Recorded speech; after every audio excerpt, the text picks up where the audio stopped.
Shalom kakak, om, tante, opa, oma.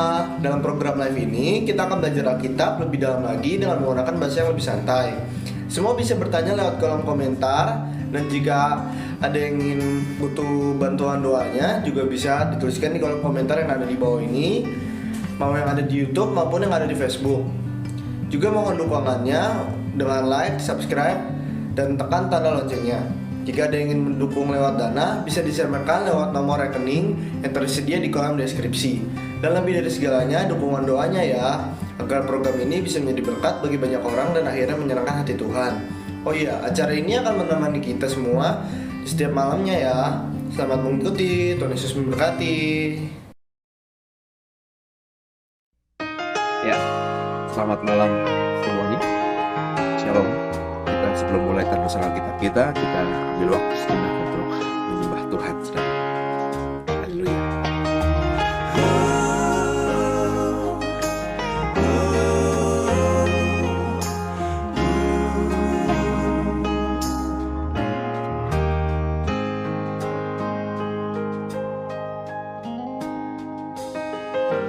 What can I give? What can I bring that would be pleasing to my King? Well, I'll give my heart, not just a part. I'm lifting up my everything. Well, it's all I have to offer, and it's all I have to give. Two hands and one heart, one life to offer you. Two hands and one heart, that's what I give to you.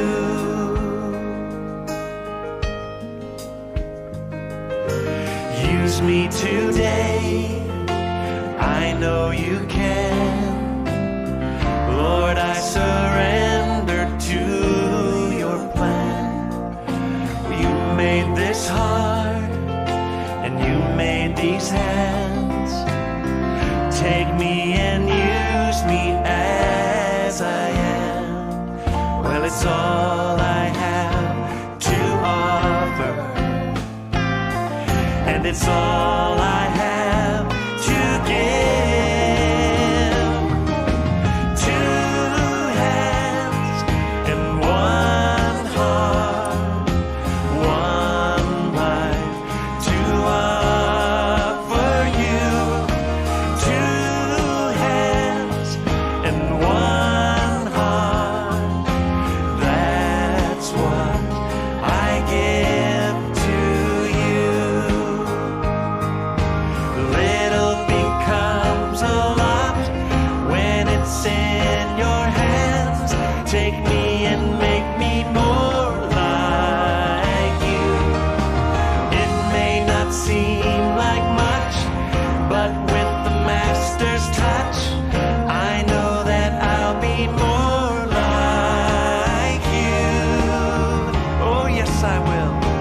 I have two hands and one heart, one life to offer you. Two hands and one heart, that's what I give to. Two hands, I have two hands and one heart, one life to offer you. Two hands and one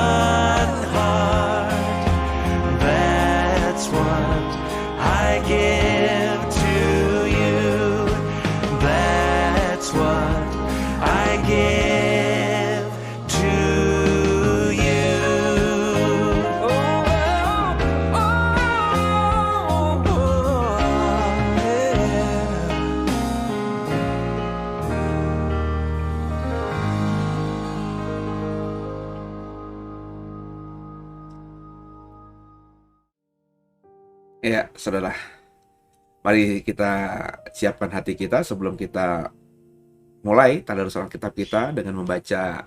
Masih ada satu perikop yang tertinggal dari Markus pasal 10 ya. Nanti kita akan baca, langsung kita nanti masuk ke Markus pasal 11 perikop yang pertama ya. Kita tundukkan kepala, kita doa terlebih dahulu. Bapak mengucap syukur buat malam hari ini. Kami boleh ada di tempat ini, kami mau belajar banyak tentang Tuhan. Dan bicara kepada kami Tuhan, sehingga pengenalan kami akan Tuhan lewat firman Tuhan semakin kami dapatkan, sehingga kami semakin bisa mengerti diri-Mu dan bisa menata diri ini, sehingga dengan pertolongan Tuhan sepanjang sisa hidup kami ini bisa menyenangkan Tuhan dan juga tentu pasti jadi berkat bagi banyak orang. Jangan satupun kami yang Kau lalui. Haleluya, kami siap diberkati. Amin. Kita saudara ya. Jadi siapkan kitab kita. Kita akan coba buka Markus pasal yang ke-10 terlebih dahulu. Tuhan, ini tugas kami, beri keberanian bagi kami. Ya, ada bantuan ayat di sini saudara ya. Sebentar saya atur lighting dulu. Agak. Ya, oke.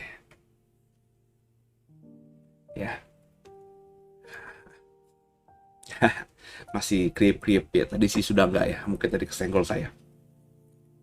Ya, ada perikop ini. Yesus menyembuhkan Bartimius yang belum tersampaikan di tadarusan kemarin ya saudara ya. Coba kita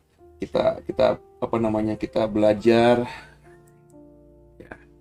Kita belajar dari tadarusan dari perikop ini supaya kita juga semakin mengerti, saudara ya. Oke, ya, ada salah setting, saudara. Oke, agak bagus. Saya kalau ada krip-krip dikit tuh kayaknya gimana gitu, mata saya terganggu. Ya, kita baca, saudara ya. Ayat 46 ini di Markus pasal yang ke-10. Yesus menyembuhkan Bartimius. Lalu tibalah Yesus dan murid-muridnya di Yeriko.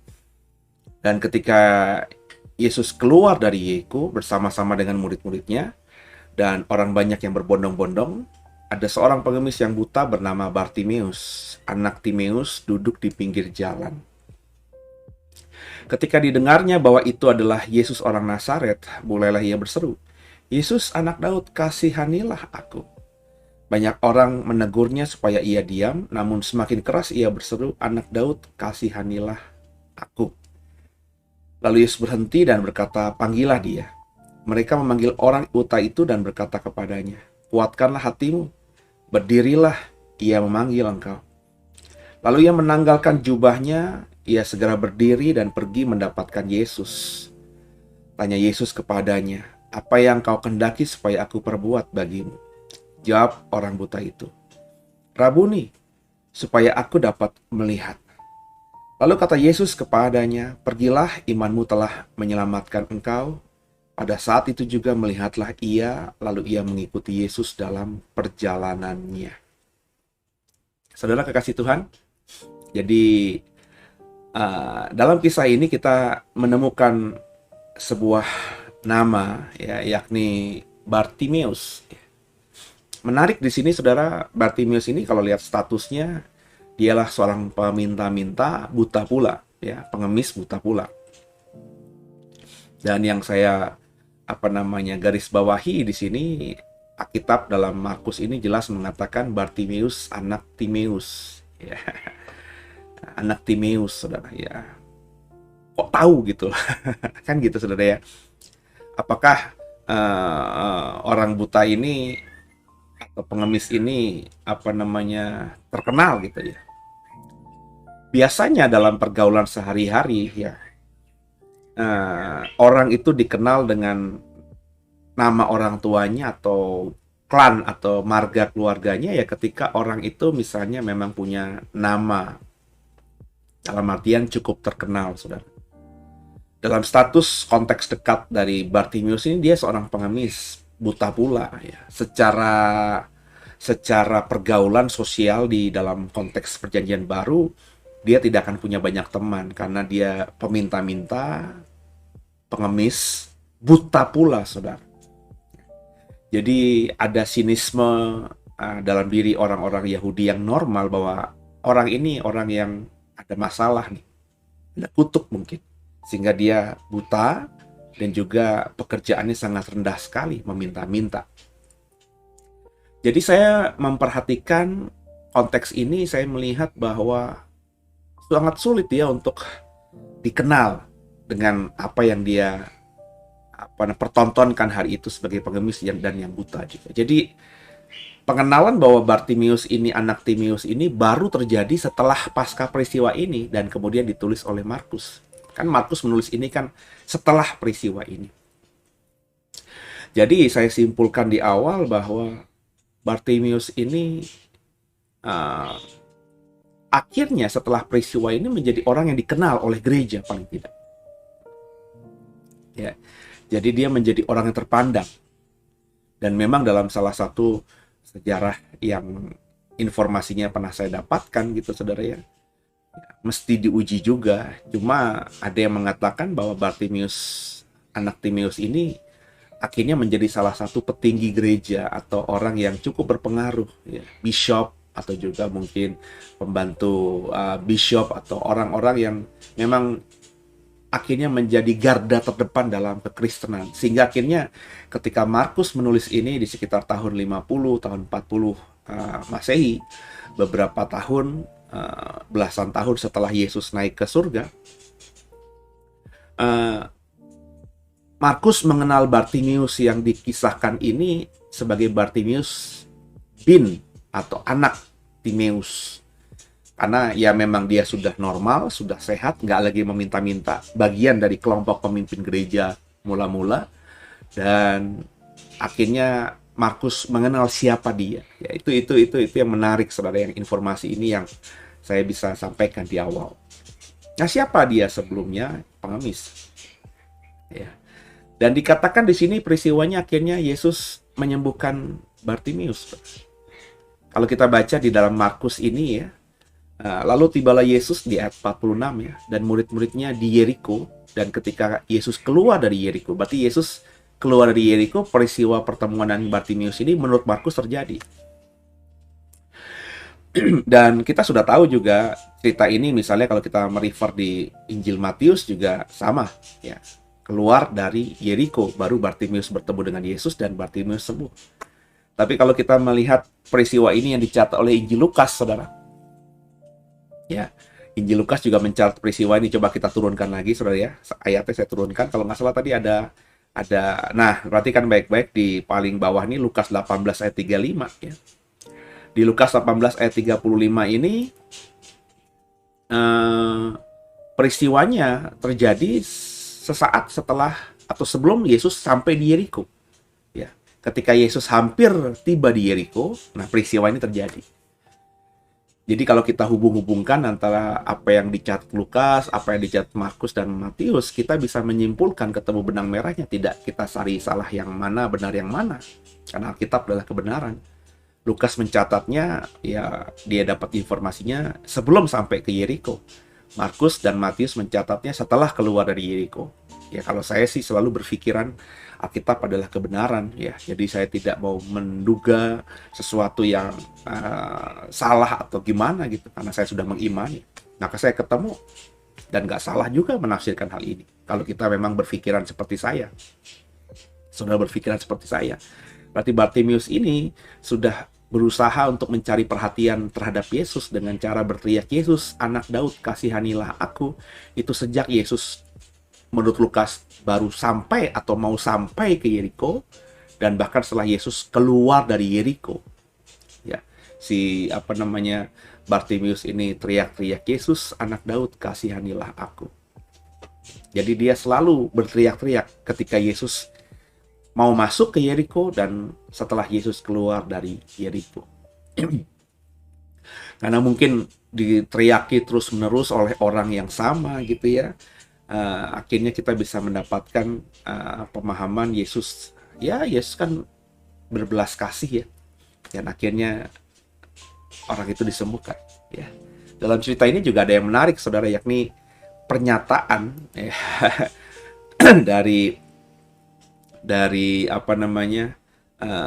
Bartimius ini, perhatikan baik-baik ya.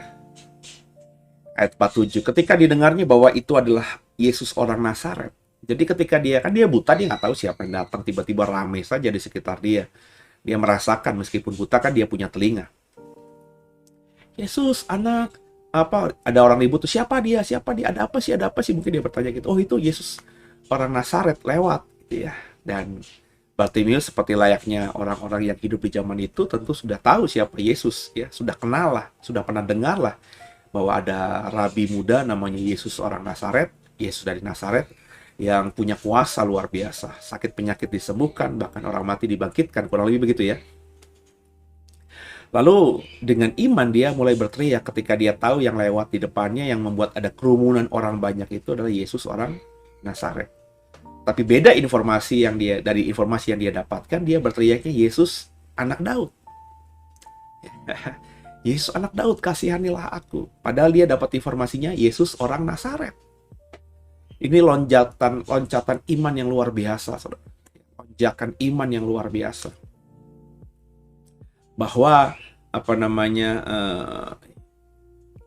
Bartimius ini menganggap Yesus bukan sekedar orang Nazaret. Ini kan hanya kayak Seno dari Kebun Jeruk, Seno dari BSD gitu ya. Pase dari BSD, dari Serpong, dari Alam Sutra, itu kan hanya menunjukkan status di mana saya tinggal. Nggak ada hebatnya, nggak ada kurangnya. Ya. Matius dari Batak, Matius dari Sunda, itu kan untuk membedakan saja Matius yang mana gitu. Kan kurang lebih begitu, saudara, yang dari Batak atau dari Sunda gitu ya. Tapi di sini Bartimius bukan cuma bicara atau memanggil Yesus dengan Yesus orang Nazaret, tapi Yesus anak Daud. Ya ini luar biasa ya. Terminologi anak Daud ini bukan terminologi yang biasa, meskipun marga Daud atau keturunan Daud itu banyak. Ya, orang tua Yesus aja kan Maria dan Yusuf kan keturunan Daud. Baca aja silsilah mereka di Matius dan juga di Lukas ya. Dua orang tua Yesus ini punya klan atau marga atau darah Daud. Makanya ketika mereka harus sensus penduduk, kebetulan berjatuhan waktunya dengan hamil besarnya Maria, mereka harus ke Bethlehem, ya, ke kampung halaman mereka, ke kampung nenek moyang mereka, ke kampung marga mereka. Marga apa? Marga Daud, saudara. Sebab Daud memang orang Bethlehem kan, saudara. Maka mereka jauh-jauh dari Galilea turun ke Yudea. Padahal saat itu Maria sudah hamil tua, berat sekali perjalanan itu. Meskipun hanya mungkin seminggu, 3 hari, 4 hari perjalanan naik keledai. Apalagi kalau berjalan kaki, lebih lama lagi. Apalagi Maria sudah mengandung besar. Itu kesulitan, tapi harus karena memang sensus penduduk itu diadakan untuk mempermudah ya pengaturan pendataan juga di kampung halamannya. Jadi di situ Yusuf ketemu dengan saudara-saudaranya yang semarga dengan dia, keturunan Daud, dan Maria juga ketemu dengan saudara-saudara mereka, saudaranya yang juga keturunan Daud.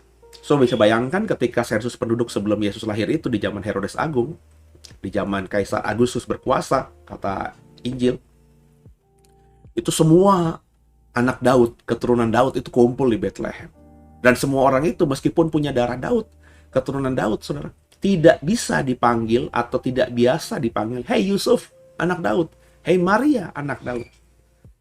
Meskipun mereka punya darah Daud, tapi kurang bijaksana dalam etika hari itu, ya, dipanggil sebagai anak Daud. Kenapa? Karena terminologi anak Daud di dalam konteks Perjanjian Baru itu kalau disandangkan terminologi ini ke nama belakang orang, Seno anak Daud, itu berarti saudara yang manggil saya Seno anak Daud itu mempercayai bahwa Seno ini adalah keturunan yang mewarisi tahta Daud. Berarti saudara kalau memanggil saya Seno anak Daud, saudara mempercayai saya adalah Mesias yang akan lahir nanti dari garis Daud. Itu makanya meskipun banyak orang yang keturunan Daud di zaman itu, ya nggak serta-merta, nggak mudah orang menyandangkan keturunan Daud atau anak Daud itu di nama belakang mereka ketika memanggilnya. Tangkap saudara ya. Jadi ini tindakan iman, langkah iman yang loncatan iman yang luar biasa yang dilakukan oleh Bartimius ini. Yesus anak Daud, kasihanilah aku. Ya, ini luar biasa, saudara. Dan ya karena imannya ini akhirnya Yesus memperhatikan Ya, karena orang banyak mungkin berkata, Yesus orang Nazaret, Yesus orang Nazaret. Tiba-tiba ketika di tengah keramaian itu dengan kurang lebih nada yang hampir satu paduan suara, Yesus orang Nazaret, tiba-tiba muncul sayup-sayup ya dari kejauhan, ada panggilan Yesus anak Daud, Yesus anak Daud. Ya, ini sesuatu yang beda. Yang lainnya Yesus orang Nazaret, tiba-tiba muncul ada suara kecil, Yesus anak Daud. Dan itu menjadi perhatian Yesus. Siapa yang ngomong agak beda ini? Ternyata yang bicara adalah seorang pengemis buta dengan tentu penampilan lusuhnya. Dan Yesus berkata, kuatkanlah hatimu, berdirilah, ya. Ya, kata orang banyak karena guru memanggil engkau. Dan ketika hampiri Yesus, dia berkata, imanmu menyelamatkan engkau, pergilah. Dan dikatakan Alkitab di kalimat terakhirnya, pada saat itu melihatlah ia, lalu ia mengikuti Yesus dalam perjalanannya. Dia menjadi bagian dari murid. Itu kenapa saya berkata, saudara, bahwa akhirnya ya gereja mengenal dia sebagai Bartimeus bin Timeus. Karena sejak kesembuhannya, sejak mujizat yang diterimanya, matanya celik, dia tidak kembali dalam pekerjaannya sebagai seorang pengemis, peminta-minta, tapi dia menjadi bagian dari kelompok murid-murid dan akhirnya dikenal oleh para rasul dan menjadi keluarga kecil, ya nggak bisa dibilang keluarga besar, keluarga kecil dari kekristenan awal, bahkan sebelum Roh Kudus dicurahkan. Bartimeus ini selalu ada dalam kelompok murid-murid Tuhan Yesus Kristus. Jadi gak heran, dan saya tidak curiga atau tidak berprasangka buruk ketika saya membaca sebuah ilustrasi, sebuah cerita dari teolog yang mendalami Perjanjian Baru yang mengatakan bahwa Bartimeus ini akhirnya menjadi salah satu pemimpin gereja. Masuk akal karena ayat terakhir dalam Markus ini juga ia mengikuti Yesus dalam perjalanannya. Jadi kasih Tuhan, apa yang bisa kita pelajari dari sini? Yang kita pelajari ya intinya, kalau situasi itu yang buruk terjadi pada kita hari ini, situasi yang berat sedang terjadi atas kita hari ini, ya jangan akhirnya kita berbuat sesuatu, mengambil tindakan sesuatu yang semakin memperburuk kondisi kita, memperburuk iman kita, memperburuk pandangan orang terhadap kita. Justru kita harus memulihkan apa yang bisa kita lakukan supaya citra diri kita tuh pulih. Hari ini orang mengalami kesusahan hidup, terus cari jalan pintas dengan minta sana, minta sini, minjem sana, minjem sini. Mungkin menyelamatkan dia di hari itu, tapi memperburuk citra dia di kemudian hari, saudara, dari orang lain. Orang yang seperti ini akan sulit bisa diterima dengan objektif oleh orang-orang zaman sekarang. Citra dia sudah jelek. Dia mau bersaksi apapun nanti ke depan, menceritakan katanya berkat Tuhan atas dia, pemulihan Tuhan atas dia, orang yang sudah tahu dia langsung pasang tembok. Allah, paling berkat yang kau ceritakan datang dari Tuhan itu kau dapatkan dari kau minta sana, minta sini, minjem sana, minjem sini. Citranya sudah buruk, saudara. Susah orang ini untuk bisa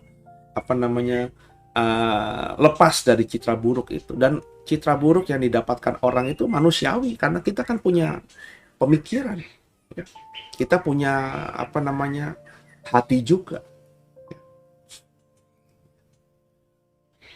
Saya mengampuni orang selalu kalau ada orang yang saya anggap melukai saya, ya saya langsung saya maafkan dia. Dalam artian saya nggak mau balas dia, saya juga nggak mau inget-inget lagi masalah yang dia perbuat sama saya, ya saya mengalihkan energi saya ke hal yang lain sehingga nanti lambat laun lupa. Tapi apa yang dilakukan orang itu terhadap saya kan saya ingat, saudara. Apa bisa saya tipek, saudara? Tidak. Ya. Jadi kemudian hari ketika tiba-tiba oleh karena semesta mempertemukan kami kembali, ya image saya yang dulu terhadap orang ini ya akan terus terbawa. Paling tidak, saudara, meskipun saya tidak berpikir negatif, saya berhati-hati ketika misalnya di kemudian hari saya dipertemukan oleh semesta untuk misalnya dalam hal membangun pelayanan lagi bersama-sama dia atau membangun usaha baru bisnis dengan dia. Karena sudah punya track record masa lalu, saya berhati-hati. Dan meskipun mungkin nanti saya memutuskan untuk bekerja sama kembali dengan dia, tapi saya berani pastikan itu hasil pergumulan panjang. Ya. Bukan sekedar karena ada keuntungan yang bisa diperoleh, tapi saya akan berdoa sungguh mati-matian sungguh sama Tuhan. Benar nggak ini jalannya Tuhan? Benar nggak orang ini sudah berubah? Karena di masa lalu dia pernah menikam saya dari belakang. Meskipun saya sudah memaafkan dia, buktinya saya mau ketemu dengan dia. Untuk ngobrol, untuk ketemu, ya, untuk sekedar sharing, oke, tapi untuk melanjutkan perbuatan-perbuatan yang lebih daripada itu karena masa lalunya, saya akan berpikir ulang panjang. Ada kesan negatif yang ada di pikiran saya, dan bagi saya itu manusiawi. Saya bukan tidak mengampuni orang itu, buktinya saya bertemu dengan orang itu. Orang itu telepon saya, akan saya terus layani. Dan mungkin juga saya hubungi dia juga untuk 1 kasus, 2 kasus, tapi untuk bekerja sama kembali agak sulit. Untuk lebih dalam lagi berteman dengan dia agak sulit. Dan itu bagi saya adalah kebijaksanaan. Kecuali kita setelah gumuli, kita melihat ada perubahan-perubahan signifikan, baik tindakan, baik ucapan, dan kita bisa rasakan karena kita punya roh yang membedakan roh, ya mungkin pelan-pelan nanti kita akan coba lebih dalam lagi, entah berbisnis atau melayani bersama dengan orang tersebut. Itu saya. Jadi kalau kita dalam situasi susah ekonomi sekarang ini, kita gampang sekali minta sana, minta sini, ngomong kepada banyak orang, dan orang-orang itu, orang tuh kalau sudah terjebak gitu ya, sudah terkungkung dengan satu masalah dan dia tidak berserah kepada Tuhan, itu nggak berpikir logik, saudara. Nggak berpikir logik. Saya kenal, saudara, ada orang ya, karena situasi ekonominya dia mungkin ya terjerat. Satu sisi saya prihatin, ya, dan saya juga sudah tolong orang tersebut, sudah ya memberikan empati saya dalam bentuk doa dan juga perbuatan kepada orang tersebut. Tapi mungkin karena karakter ya, kemudian dia merasa hidupnya lebih mudah dengan mengasihani diri dan juga meminta-minta. Akhirnya ya karena dia tidak mau benar-benar bekerja. Bagi saya begitu alasannya. Ya. Karena seperti saya pernah bilang dalam program ini sebelumnya, orang kalau memang sedang kesulitan dan dunia ini sedang kesulitan, maka standarnya harus diturunkan dong. Nggak usah ngomong-ngomong begitulah, standar saya itu tinggi, saudara. Saya kepengen tuh kalau melakukan sesuatu yang tinggi-tinggi, yang paling maksimal yang bisa kita kerjakan. Yang paling maksimal yang bisa saya lakukan. Tapi dalam program channel YouTube ini contohnya, digital ministry kami contohnya, saya menyadari bahwa SDM kita belum mumpuni. SDM yang melakukan editing segala macam di tempat kita baru 2 orang, dan semuanya ini ya tidak bisa kita bebankan. Sana satu itu adalah punya pekerjaan sendiri, dan satu juga bukan profesional di bidang ini. Ya. Sehingga ya nggak bisa saya langsung ekspektasi seperti yang saya bayangkan. Maka saya harus menurunkan grade saya dong, karena kondisi kenyataan. Ya. Jadi kalau saya asumsikan orang, kalau saya punya background teknik gitu ya, saya ahli misalnya dalam bidang aeromodeling, tentang dunia pesawatan. Terus hari ini semua pabrik pesawat ya tiarap karena nggak ada negara yang beli pesawat karena lagi mengalami krisis ekonomi akibat pandemi COVID-19, andai kata begitu. Perusahaan-perusahaan swasta penerbangan juga menunda pembelian pesawat baru misalnya. Akhirnya kan industri pesawat banyak yang gulung tikar nih. Paling nggak pegawainya dirumahkan begitu. Nah terus saya mau bekerja lagi. Dengan spek saya seperti itu, kira-kira saya akan mudah tidak? Dengan kondisi seperti itu, saya akan mudah tidak mendapatkan pekerjaan sesuai dengan core saya, keahlian saya? Susah, saudara. Karena industri pesawat terbang itu di dunia ini berapa sih? Ya, Amerika yang hebat itu saja, itu hanya beberapa industri manufaktur pesawat terbangnya. Hanya beberapa perusahaan besar saja, saudara kan? Nah, saya harus turunkan standar saya. Karena persaingan semakin banyak, yang punya skill sama seperti saya juga semakin hari semakin banyak, karena lulusan kampus-kampus ternama yang menelurkan ahli-ahli aeromodeling kan semakin hari semakin ada. Setiap tahun pasti ada lulusan baru. Nah, lulusan baru ilmunya mungkin lebih fresh, pengalaman nggak punya. Mungkin kalau diatur dengan SOP yang jelas, ini lebih menguntungkan bagi perusahaan-perusahaan aeromodeling. Kenapa? Karena budget gajinya lebih murah kan dibanding yang sudah punya ahli. Akhirnya saya yang punya pengalaman ini ya susah kalau mau mendapatkan pekerjaan sesuai standar saya. Kalau saya ya bisa dapat pekerjaan itu di perusahaan lain, mungkin standar gaji saya harus turunkan supaya saya bisa masuk kerja di situ lagi. Atau ya kalau saya tidak bisa mendapatkan pekerjaan dengan keahlian saya juga harus mau bekerja apa saja. Mungkin akhirnya saya bekerja di dunia otomobil, di pabrik-pabrik mobil. Itu bukan core saya, tapi dengan keahlian saya mungkin saya bisa membuat mobil yang jauh lebih bagus daripada mobil hari ini. Tapi tentu standar gaji saya rendah dan itu bukan core saya. Saya harus mau merendahkan hati, kan begitu, saudara. Apalagi apa sih orang kalau mau kerja itu nggak bisa dapat uang? Hanya orang malas saja bagi saya yang tidak bisa menghasilkan uang, atau orang yang sakit. Kalau orang sakit di rumah sakit ya mau apa? Ya nggak bisa punya kekuatan ya mau apa? Tapi kalau orang masih sehat, seumur berapapun itu kerja bisa. Ya bisa, pekerjaan banyak di luar sana. Bahkan jadi manusia silver pun itu kan juga pekerjaan yang luar biasa menguntungkan. Ya. Ngamen kah? Apakah itu dosa? Ya mungkin menurut aturan pemerintah daerah nggak boleh ngamen, nggak boleh jadi manusia silver di tempat-tempat tertentu. Tapi kalau kita misalnya bekerja sama dengan menawarkan diri bekerja sama bukan untuk meminta-minta tapi menghibur, ya, di pusat-pusat perbelanjaan, di pasar-pasar. Kalau izinnya dapat, kenapa enggak? Yang ditangkap itu kan yang ngamen di perempatan jalan mengganggu lalu lintas, ya kan? Minta-minta di pinggir jalan yang mengganggu lalu lintas, itu yang mungkin diamankan oleh Satpol PP atau polisi atau apalah gitu ya. Tapi kalau dapat izin, saya pernah lihat manusia silver itu ada di mall-mall, saudara. Ya. Tapi bukan dalam tensi meminta-minta. Ya. Mereka bekerja sama ya dengan pihak mall tersebut, entah gimana bikin proposal semenarik mungkin begitu. Terus mereka ya berkesenian di sana. Ada yang diam saja, ya seperti patung. Terus tiba-tiba ada anak kecil datang digodain, ternyata orang. Ya, itu kan juga mendapatkan uang dari mall.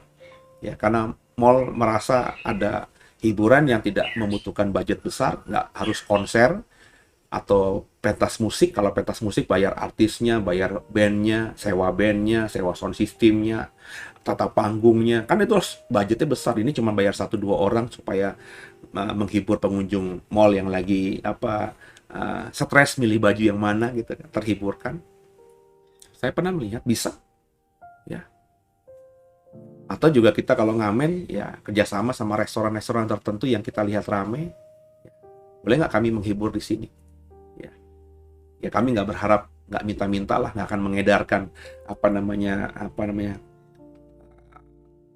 edaran supaya orang datangin ke meja-meja kami, cuma nyanyi aja di depan menghibur. Ya kalau ada yang mau ngasih uang buat kami bagus, kalau enggak ya nggak apa-apa. Itu live musik aja. Mungkin kalau proposal pendekatan kita bagus dengan pihak warung atau restorannya, ya kita bisa dapat makan siang atau minum dari sana sekali. Itu kan luar biasa, paling nggak kita dapat makanan sehari 3 kali, sekarang tinggal 2 kali yang kita cari. Sehari sudah dapat dari warung itu. Sambil kita nyanyi bener, masa nggak ada orang yang naruh uang di situ? Ya, kita tidak minta-minta dalam artian datengin satu persatu, om, ya om, kasihnya om, kita belum makan om, tapi kita nyanyi dengan sungguh, ngamen dengan sungguh, terus ada kotak di depan. Ya orang suka rela saja, dan saya yakin orang akan mengapresiasi itu lebih daripada sekedar ya, daripada disodorkan kayak bungkus permen atau kotak gitu ya kepada meja demi meja. Kita lagi makan terus dimintain gitu kan, kayaknya gimana, mengganggu makan kita. Dan sebagai manusia jujur saya lebih mengapresiasi kalau saya datang ke warung, ke restoran gitu ya. Bukan restoran lah ya, warung gitu ya. Yang terbuka gitu ya. Terus ada pengamen di depannya yang nyanyi gitu ya.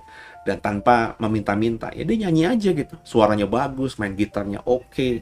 Ya, kami makan terhibur daripada masing-masing keluarga di meja itu buka handphone masing-masing. Lebih baik matikan handphone, dengerin orang ini sambil nyanyi, sambil menunggu makanan kita datang, makan dihibur. Dan saya selalu kalau peristiwa itu pasti akan taruh uang di situ, dan uang yang saya kasih, ya, seingat saya akan jauh lebih besar dan berganda berlipat daripada ketika orang itu datang ke meja saya lagi saya makan sop kambing, terus tiba-tiba om, nah itu mungkin saya kasih karena kalau suaranya bagus, tapi tidak akan seberapa dibandingkan ketika dia diam saja di posisinya melakukan pekerjaannya. Mungkin kalau lewat cuma saya kasih 500, tapi ketika saya mau selesai makan, keluar ya ada orang nyanyi hanya di depan pintu masuk itu dengan suara bagus, nyanyian bagus, saya mungkin bisa kasih 5.000. 500 ke 5.000 itu udah 100 kali ganda, saudara. Ya, atau 10 kali ganda, saudara ya. Jadi yang saya mau katakan, bekerja ya. Mungkin dengan meminta, dengan meminjam kita dapat menghidupi kita hari ini. Tapi bagaimana kesan orang yang kita minta itu?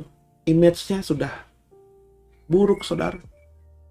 Kesaksian hidup saya, saudara, sudah tercoreng. Itu makanya itu yang saya jaga. Kalau saya seumur hidup saya ingat saya sejak kecil juga jarang minta-minta gitu. Bahkan ketika teman saya waktu SD dibawain makanan enak sama orang tuanya, saya tidak tergoda. Saya punya teman SD dibawakan burger oleh orang tuanya, saudara. Di zaman saya, saudara, burger itu benar-benar sesuatu yang langka. Karena fried chicken saja yang ada di Jakarta saat itu, seingat saya baru California fried chicken sama Kentucky fried chicken. Saya lupa Texas fried chicken sudah ada apa belum, tapi di daerah saya, di lingkungan saya yang ada cuma Kentucky fried chicken sama California fried chicken. Zaman saya kecil SD. Ya, sekitar tahun 80-an ya. Ya, sekitar itu. Dan itu dari tempat saya harus ada effort khusus ya. Saya baru bisa makan Kentucky Fried Chicken ketika bapak saya ada berkat dan bisa punya mobil second dia beli, karena dia kan tentara ya, nggak bisa beli mobil baru, dan dia butuh mobil itu karena anak-anak sudah besar, nggak bisa lagi naik berempat dengan Vespa, karena bapak saya punya Vespa dan Honda saat itu ya. Kalau Vespa ketika saya kecil masih bisa, adik saya masih bayi masih bisa, tapi ketika adik saya sudah mulai SD juga, kami cuma beda 2 tahun, ya saya taruh di depan Vespa udah nggak bisa, adik saya ditaruh di tengah-tengah antara bapak saya dan ibu saya juga udah nggak bisa. Jadi akhirnya itu semua dijual, dan bapak saya dengan modal itu beli mobil second. Saat itu Daihatsu apa ya, yang bulat gitu, bukan Daihatsu Hijet, di bawahnya Hijet ya. Warna hijau, saya masih ingat banget, mobilnya bulat kayak kapsul gitu, kecil, tapi saat itu saya bangga banget karena bapak saya tahu banget mengusahakan itu. Dan setelah dalam sebulan paling kami keluar untuk makan Kentucky ya, sebulan sekali, atau momen-momen tertentu, nggak sebulan sekali sih, momen-momen tertentu ya. Jauh tuh dari Kebun Jeruk menuju ke wilayah Kebayoran Lama ya, kalau kilometernya sih tidak terlalu jauh ya, paling sekitar ya 10 kilometeran gitu ya dari tempat kami. Tapi ya lumayan, karena mobilnya kan nggak bisa ngebut. Jalanan saat itu masih kecil ya, jalan raya Kebun Jeruk Raya itu kecil sekali ya.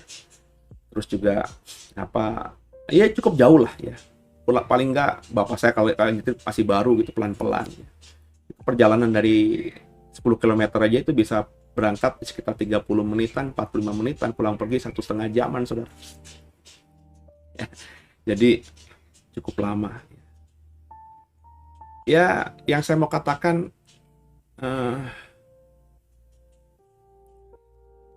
apa yang kita lakukan hari ini itu membuat image kita nggak baik, saudara.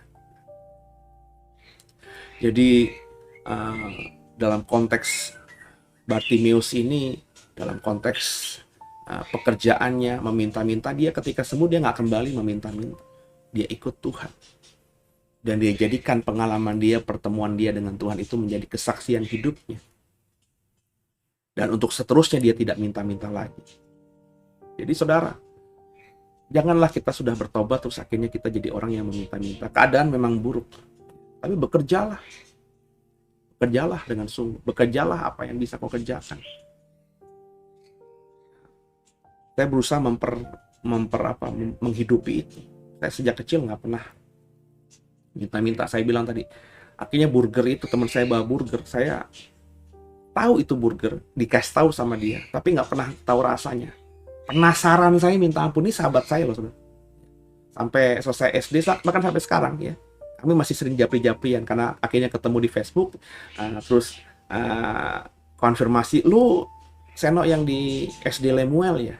Oh, lo ini yang di SD, wah lu jadi pendeta. Sekarang kurang lebih ketemu lah, dapat nomor handphonenya, ya dapat nomor WhatsApp. Masih kita hubungan baik. Ya, tapi waktu SD kami sahabatan. Kalau main tak benteng, pokoknya kami sahabatan. Dan kami terus bersaing dengan baik ya. Saya juara 1, ranking 1, dia ranking 2, ya hampir setiap naik kelas begitu. Dan saya ketua kelas, dia wakil ketua kelas. Ketika kami akhirnya pisah kelas, saya A, dia B, atau saya B, dia A. Dia ketua kelas B, saya ketua kelas A. Ya, jadi akhirnya kita memang cukup erat gitu ya. Saya dekat sama orang tuanya, pernah main ke rumahnya dia juga pernah main ke rumah saya dan dekat dengan orang tua saya. Orang tua kami kalau bagi rapot itu ngobrol berduaan gitu ya. Ya, jadi ada special moment, special kesan, memori dengan dia ya. Laki-laki ini saudara ya. Jadi saya cuma bisa ngeliat doang. Tapi saya nggak pernah minta-minta. Itu yang saya jaga. Bahkan ketika saya jadi hamba Tuhan, saya berani yakin meskipun banyak pengusaha yang saya kenal, saya tidak pernah sama sekali meminta-minta atau mengkondisikan diri saya dengan kesan saya harus dapat sesuatu dari orang ini. Enggak. Ya. Saya kalau habis pelayanan langsung pulang aja. Nggak nongkrong-nongkrong dengan pengusaha itu, berharap ditraktir sama dia. Enggak, saya langsung minta izin. Kecuali pas lagi saya minta izin, Pak Seno, ada waktu nggak? Yuk makan siang dulu yuk. Nah, kalau itu lain soal. Ya. Karena saya tidak sedang duduk-duduk. Saya kalau habis pelayanan saya langsung minta izin, saya beri terima kasih Pak kesempatannya, saya diundang di sini, senang sekali melayani. Ya, izinkan saya mau pamit gitu ya.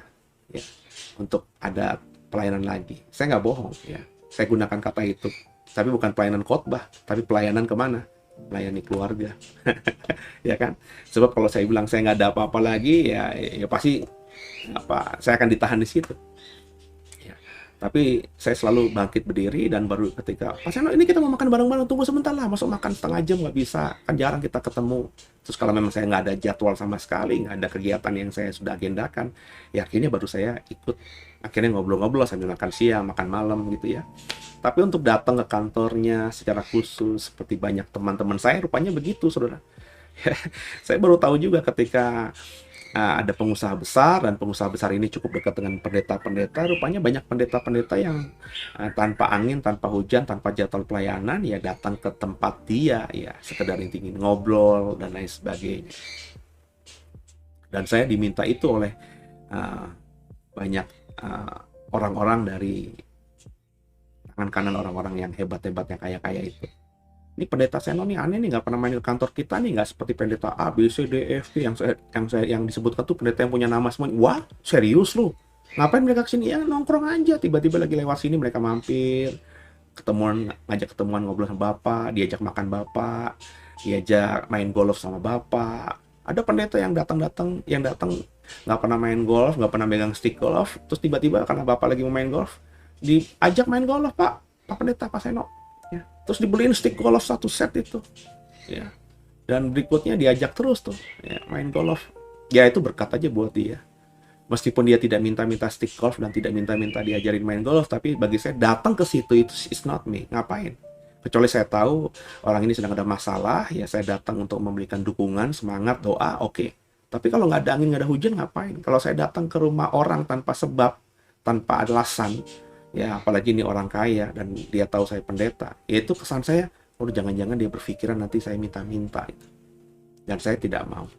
Ya mungkin bagi orang lain itu dianggap salah, silakan saja, tapi itu etika saya, ya etika yang saya bangun, prinsip yang saya bangun, ya. Sehingga makanya saya bilang ada orang satu pernah merasa saya mengkondisikan diri saya susah dan meminta-minta, atau ada orang yang pernah saya pinjemi sesuatu, ada orang yang pernah saya mintakan sesuatu bentuk apapun itu, ya. Kalau ada yang bisa menunjukkan bukti dengan konkret dan itu benar, karena saya berani ngakuin kalau itu benar atau salah, saya udah gak mau lagi melayani Tuhan, ya. Karena kesan saya pasti buruk di depan orang itu, dan saya tidak mau, ya. Saya selalu bilang, guys, kalau saya minta, saya hanya minta kepada Tuhan, ya. Jadi kekasih Tuhan, kita belajar banyak dari Bartimeus ini, ya. Bartimeus ini menjadi orang yang luar biasa bagi saya. Orang yang tadinya nobody menjadi somebody. Tadinya udah buta, dianggap terkutuk, pengemis pula, susah juga. Tapi akhirnya ketika dia dipulihkan Tuhan, dia tidak mengejar sesuatu yang tidak dia dapatkan sebelumnya.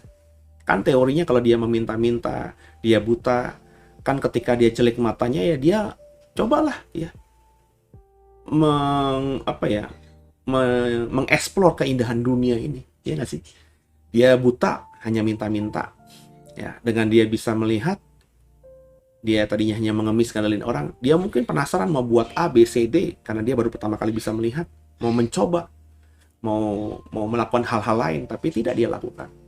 Wujud ekspresi syukurnya adalah dia mengikuti Yesus, karena Yesuslah yang sudah menyembuhkan dia.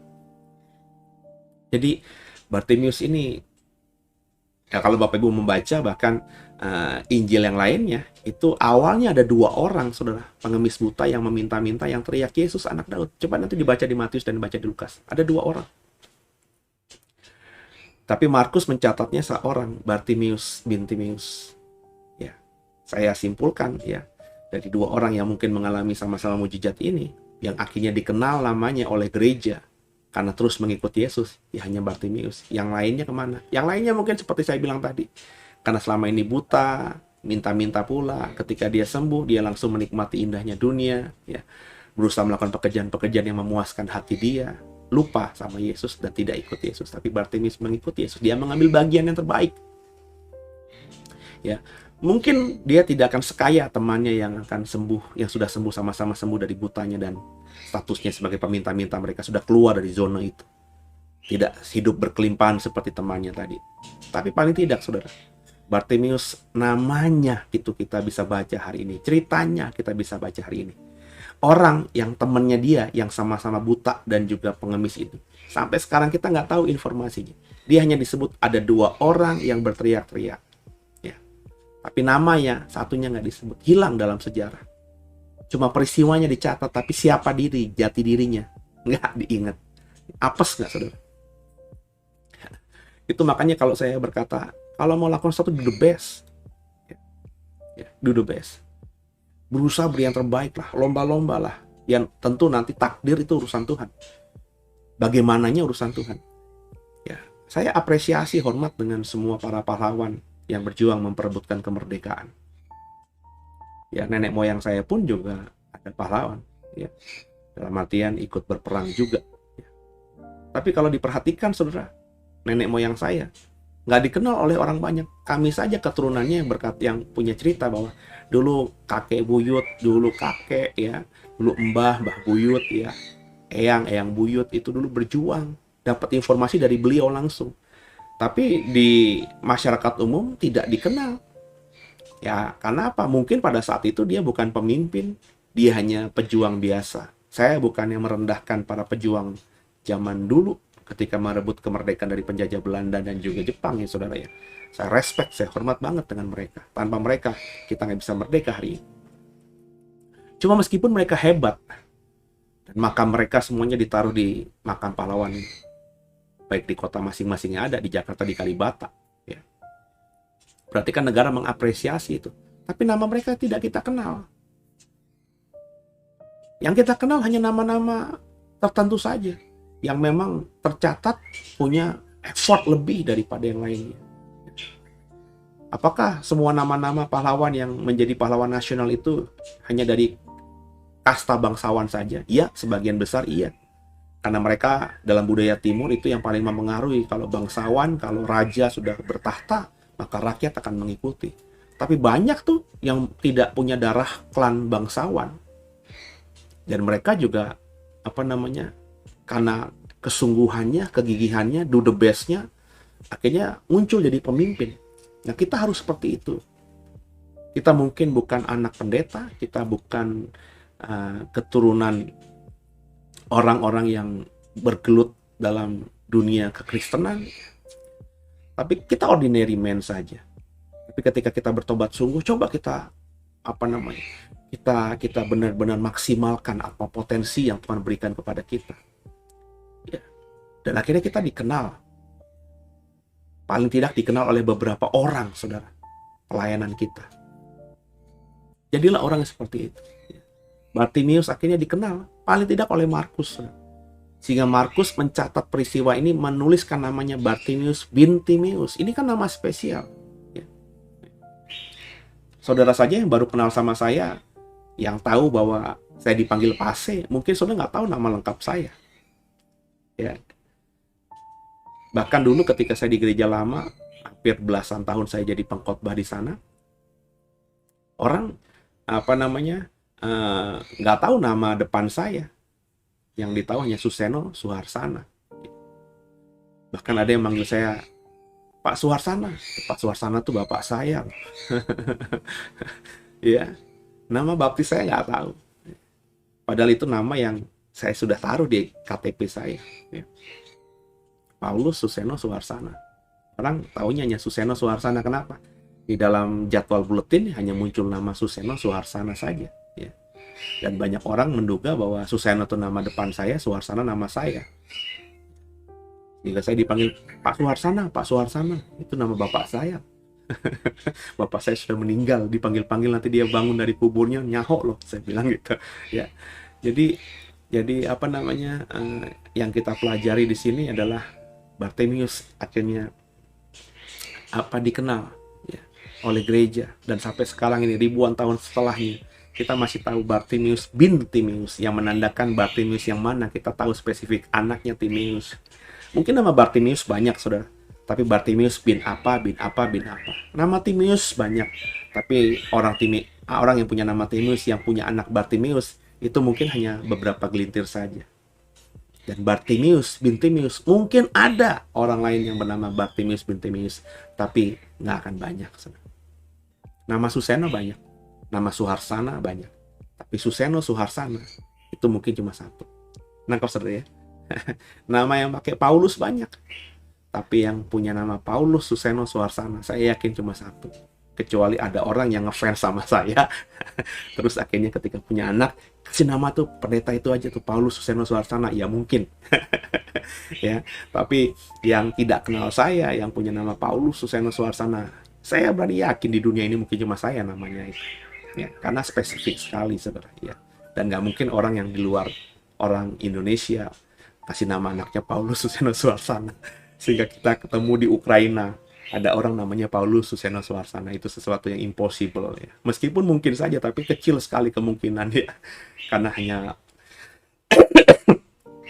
orang Ukraina yang agak strip aja yang kasih nama anaknya Paulus Suseno Suharsana. Karena nggak mungkin tahu dia arti nama Suseno apa. Karena Suseno bukan bahasa Ukraina. Kan gitu, saudara ya. Jadi kita mengerti sekarang ini, kita belajar dari cerita ini bahwa Bartimius dipakai Tuhan luar biasa. Bartimius akhirnya mengalami mujizat, dan Bartimius akhirnya melayani Tuhan. Semoga kisah Bartimius ini menginspirasi kita. Ketika kita ada masalah, ada penderitaan hari-hari ini, teriaklah kepada Tuhan, bukan kepada manusia. Andalkanlah Tuhan, bukan kepada manusia. Bartimius tahu ini kesempatan dia. Bertemu dengan Yesus itu tidak sesuatu yang mudah, apalagi dia buta. Keterbatasannya banyak. Dengan statusnya sebagai pengemis, peminta-minta, ya, dia tentu agak sulit untuk bisa berbaur dengan orang banyak. Dan kesempatan yang pertama, mungkin yang terakhir, itu dipakainya dengan momen yang luar biasa. Dia teriak, Yesus anak Daud, dengan sekeras-kerasnya. Ketika kau ada masalah, berteriaklah kepada Tuhan. Ketika kau ada masalah, andalkanlah Tuhan. Bukan kepada manusia, andalkanlah Tuhan. Kalau kau susah sesusahnya, andalkan Tuhan. Dan mulai bekerja. Mulai lakukan apa yang kau bisa. Jangan nggak punya apa-apa, berdoa sama Tuhan kenceng, saya sudah puasa Pak, tapi hanya diam di rumah saja, hanya di kamar saja. Lah, dipikir mujizat itu bisa turun dari genteng gitu? Ya, Jadi kalau kau ada masalah, keluar rumah, kerja, cari sana sini, lakukan A, B, C, D, banyak kok kalau kita mau merendahkan diri kita. Sebab saya ada dengar saudara, ada orang sedang kesusahan, dia sudah berdoa, dia sudah puasa, menyembah Tuhan, ya, di kamarnya. Itu gimana berkat bisa datang, saudara? Ya. Ya. Ya. Sama seperti saya bilang kan, ini saya program ini karena saya harus lakui kan, saya hidup dari melayani Tuhan. Ya. Saya bukan menjadikan pelayanan itu adalah sumber kehidupan saya, tapi saya harus akui saya melayani Tuhan dan dari situlah saya diberkati. Ketika pandemi ini 2 tahun ini saya terbatasi pelayanan, ya, gereja dibatasi, bahkan tidak membuka secara terbuka gitu.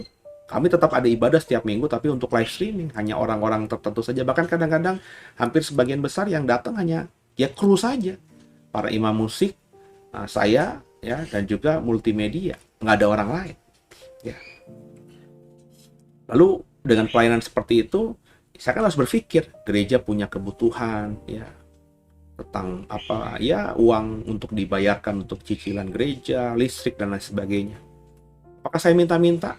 Apakah saya berdoa nangis sama Tuhan di kamar saya seharian? Enggak. Saya berusaha dengan apa yang saya bisa, gereja bisa, coba mengolah. Sehingga hari ini kalau boleh jujur, pelayanan saya mewakili The Way itu jauh lebih padat daripada pelayanan sebelum pandemi ini. Waktu sebelum pandemi ini kita cuma bikin ibadah 2 kali di gereja, ibadah komsel sekali, dan ibadah doa pagi. Ya cuma 4 kali ibadah setiap minggu. Komsel di rumah-rumah, ya, ada beberapa komsel, tapi harinya sama, hari Senin kalau nggak salah, ya. Saya udah lupa juga hari apa, hari Senin kalau nggak salah kita komsel, ya. Ada 3-4 komsel gitu di rumah-rumah yang berbeda-beda. Terus ibadah doa pagi, Tower of Prayer di gereja. Terus 2 sesi ibadah minggu, cuma 4 sesi setiap hari. Tapi di pandemi ini setiap hari ada pelayanan yang saya buat dalam Deep Talk with Pastor. Nanti bulan November ini mungkin setiap hari kita ada 2 program pelayanan, ya, di channel kita, saudara. Ya. Jadi lebih sibuk. Kenapa? Saya mau bekerja. Sebab kalau saya mau makan, saya harus kerja. Saya bukan cari makanan di pelayanan, tapi saya tahu saya hidup dari pelayanan. Dengan melayani Tuhan, saya diberkati Tuhan. Maka saya nggak boleh berpangku tangan. Saya harus ciptakan pelayanan yang baru. Dan hal ini saya yakin ini pelayanan baru. Memang kalau mau jujur saudara, ya, ketika program-program ini nggak ada, maafkan saya jujur saja, nggak ada persembahan masuk langsung direct gitu. Kan kebaca dari buku tabungan, dari M-Banking, kalau masuk nggak ada. Tapi bukan berarti nggak ada itu Tuhan tidak memberkati. Dengan cara Tuhan yang ajaib, Tuhan mengetuk hati saudara, ya, untuk memberikan berkat, ya, di kesempatan lainnya lewat pelayanan The Way. Ya, sehingga akhirnya The Way masih ada. Semua tanggung jawab The Way yang harus dikeluarkan per bulan itu masih tercukupi. Apakah ini karena ongkang-ongkang kaki dan maafkan saya hanya sekedar mengandalkan doa dan juga puasa? Tidak. Apakah saya tidak berdoa? Saya berdoa. Apakah saya tidak berpuasa? Saya berpuasa. Apakah saya tidak menyembah Tuhan? Saya menyembah Tuhan. Tapi itu saya lakukan, dan sisi lain saya bekerja juga. Nah, karena saya memang dalam dunia pelayanan, kerjaan saya apa? Menciptakan pelayanan ketika pelayanan tidak lagi ada. Nggak ada undangan dari gereja lain. Nggak ada jadwal khotbah dari persekutuan doa lain. Sebelum pandemi hampir setiap minggu ada aja pelayanan. Bahkan saking banyaknya ya saya sudah menolak-nolak karena pelayanan tuh banyaknya di Jakarta dan saya di Serpong, jauh sekali ke Jakarta. Tapi hari ini ya, saya terus bekerja bagi Tuhan. Soal dampaknya bagaimana, takdir saya bagaimana, itu urusannya Tuhan. Ya, tapi saya lakukan bagian saya dan Tuhan pelihara saya. Begitulah seseorang, saudara, kalau dalam situasi ekonomi, karena kau bukan pelayan Tuhan praktis seperti saya, ya, maka bekerjalah, kerja apa saja yang kau bisa. Masakan dengan bekerja, kau tidak dapat pekerjaan. Jadi jangan ke rumah orang, ngemis, ya, berbelas kasihan, berharap dibantu. Kerja, saya bilang, saudara. Dan kerja apa saja, selama kita masih punya kekuatan, kerja. Saya pernah bilang sama anak saya, andai kata Tuhan izinkan pelayanan Papa berhenti, Papa akan terus bisa hidup dan menghidupi kalian. Kenapa? Papa tipikal orang yang mau kerja apa saja.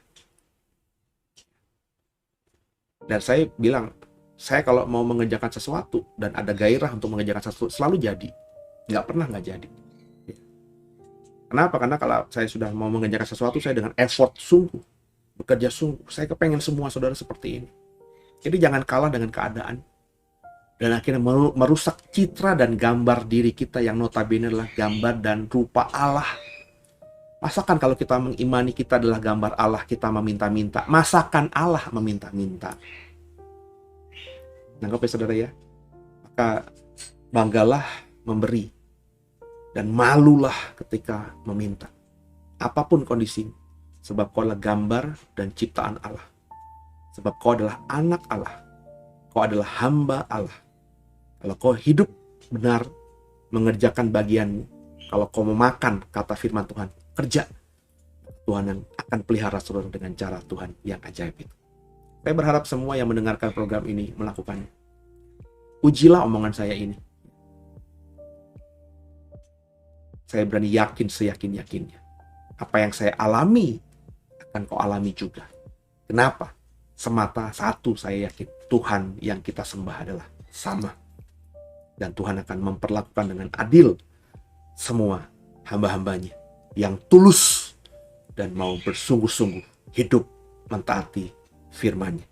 Semoga diberkati dan selesai akhirnya Markus pasal 10, pasal 11 nggak bisa kita mulai hari ini, kita lanjutkan besok saudara ya. Banggaku punya Bapa sepertimu yang tak pernah meninggalkanku. Ya, kita akan tundukkan kepala. Terima kasih buat kebersamaan saudara. Semoga apa yang saya paparkan diberkati ya. Bartimius ini tokoh yang luar biasa. Salah satu tema khotbah biografi tentang diri seseorang atau tokoh Alkitab yang saya paling berkesan ya, Bartimius. Ya, karena dia bukan siapa-siapa ya, hanya pengemis dan orang buta. Tapi kisahnya itu luar biasa memberkati saya dan mengajar saya banyak. Malu saya ya kalau saya belajar dari Bartimius ini. Dengan ketiadaannya, dengan keterbatasannya, dia bisa melakukan sesuatu tindakan iman yang extraordinary. Jadi saya mau belajar dari Bartimius ini. Semoga saudara juga ya. Tundukkan kepala kita doa. Makasih Tuhan buat pagi hari ini, malam hari ini. Kami sudah diberkati Tuhan dengan Deep Talk with Pase, belajar dari Bartimius. Mampukan kami jadi pelaku firman, bukan semata jadi pendengar firman. Ampuni salah dosa kami ya Tuhan Yesus. Kau adalah Tuhan dan Juru Selamatku yang hidup. Ke dalam tangan-Mu lah Yesus, kami serahkan tubuh, jiwa, dan roh kami. Pakailah kami sesuka-suka. Haleluya. Dalam nama Yesus kita sudah berdoa, mengucap syukur buat semuanya, termasuk program ini. Amin. Selamat malam semuanya, selamat istirahat. Sampai ketemu esok hari. Dan doa saya, Tuhan Yesus selalu menyertai-mu dalam segala keadaan. Sampai besok. Haleluya.